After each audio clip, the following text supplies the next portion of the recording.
je krásný den. Holčičko, je ti zima. Pojď honem, půjdeme ke mně domů. Tady.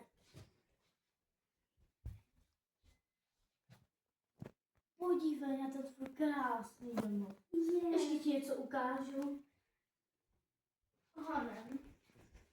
A stop. Stop. O rok později.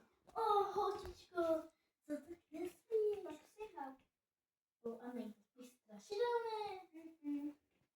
A jak tam přišla? Namalovala jsem ho.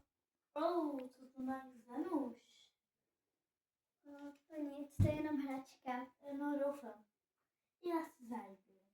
A nebudu to zlobit.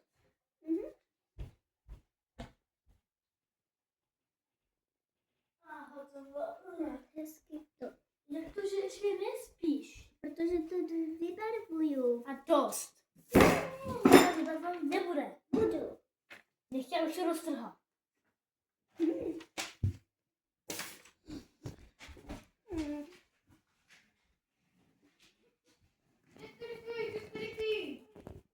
Je ráno. Tady. Máme jít do školy.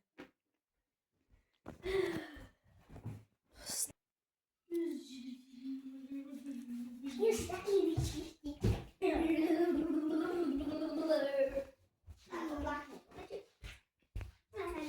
Jít se přepít.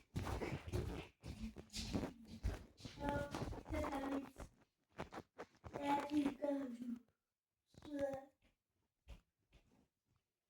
Mami, už jsme oblečená do školy. To je. Hračka. Ale ta hračka. Pícha to? Au! Popíchá. Bo tady je trochu ostré. Aha. Trochu? Vezmi to. Děcko malé.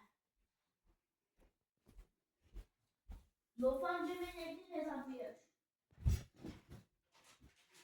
A tu máš tu hračku. Od toho Foxyho.